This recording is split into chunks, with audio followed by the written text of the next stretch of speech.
দায়িত্ব নিছে। হাসিনার আমলে হয়েছে ভাই, কিন্তু কম হয়েছে। কিন্তু আমি দেখলাম যে বিএনপির আমলে এতটা ধর্ষণের মামলা, এত ধর্ষণের মামলা, যার একটাও বিচার নেই। আপনি ধর্ষণের মামলা বলেন, নির্যাতনের মামলা বলেন, কিন্তু একটা বিচার আমরা পাই না। সরকার সারা জীবন কাজ করা দেখা, ওদের পুরুষত্বটাই দেওয়া উচিত। এনসিপিরা তো কয়দিন আসিয়া আসিয়া আসিয়া কই আসিয়া চুপাপা হয়েছে 3 মাসে বিচার পাইছেন আপনারা? কেউ বিচার পাইছেন? প্রতিবাদ যে আমি সবার সামনে প্রতিবাদ করবো ওটাও প্রতিবাদ না। প্রতিবাদ ঘরের মধ্যেও প্রতিবাদ করা যায়, এটাই প্রতিবাদ। আমাদের মন্ত্রীরা কিসের প্রতিবাদ করে? স্বরাষ্ট্রমন্ত্রী কোনো প্রতিবাদ করতে পারছে? পারিনি। আপনি হাদি, আমরা তো হাদির কথা বলি, আমাদের হাদি ভাই উনার কি বিচার করতে পারছে? পারছে কোনো বিচার করতে? হাদি পারিনি। কাজকলাটাই দেখাইছে, এরকম বড় বড় কাজকলা দেখাইছে সরকারের পর। তার কি সরকার লজ্জা হয় না?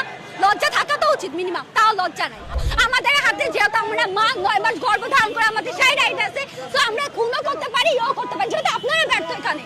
তো আপনাদের মানে ব্যর্থতা স্বীকার করে, দায় স্বীকার করে আপনারা ছাইড়ে দেন, আমাদের হাতে তুলে দেন। আমরা সুন্দরভাবে অনেক ভালো করে আমরা এটার পানিশমেন্ট দিতে পারবো ভাই। হচ্ছে না, কেউ পারে না। আপনি 24-এর পর থেকে হাসিনা পালানোর পর থেকে 5 আগস্টের পর থেকে আপনার কতগুলো ধর্ষণের মামলা আছে? একটার কি সালিশ হয়েছে? আসিয়া সালিশ হয়েছে না? 2 দিন আমরা ফেসবুকে ভাইরাল করি, ফেসবুকে এই যে আমাদের এনসিপি বলি, এনসিপিরা তো কি কয়দিন আসিয়া আসিয়া আসিয়া কই আসিয়া চুপাপা হয়েছে 3 মাসে বিচার পাইছেন আপনারা? কেউ বিচার পাইছেন? এটাও কি ধামাচাপা হবে নাকি রামিসা? এটাই ধামাচাপা, আমরা আর চাই না কোনো ধামাচাপা। এই যে রামিসা 3 মাস পর সবাই চুপাবা, রামিসাকে ভুলে গেছে।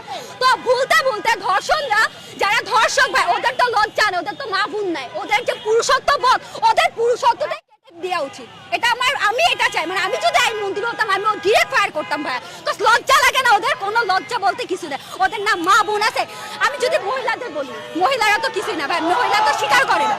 তো সব ক্ষেত্রে যে ওদের বাইটা ব্যর্থতা দায় স্বীকার করে আইনমন্ত্রী পদত্যাগ চাই ভাই, বিচার আমরা করবো। স্বরাষ্ট্রমন্ত্রী ঘৃণা লাগে না যে আমি কোনো বিচার চাই না, কারণ জানি আপনারা কোনো বিচার করতে পারবেন না। তাহলে এর থেকে পদত্যাগ করা উচিত ভাই। আর তবুও সে বড় বড় কথা বলে যে আমরা মধ্যযুগে নেই, আমরা মধ্যযুগে, আমরা যেটা বাংলাদেশে আছি, কিসের বাংলাদেশে আছি যে বাংলাদেশে কোনো বিচার হয় না? আমি বাংলাদেশের মেয়ে, আমি বাংলাদেশের নাগরিক, আমার রাইট আছে বিচার পাও।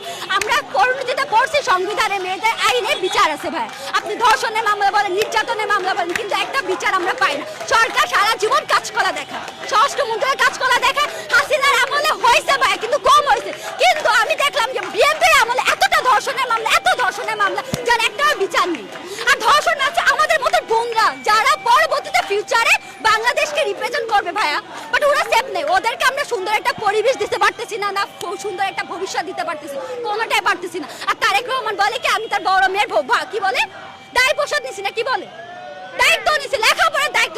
আরে ভাই আপনি বিচার করতে পারেন না, অথচ আপনি বড় মেয়ের দায়িত্ব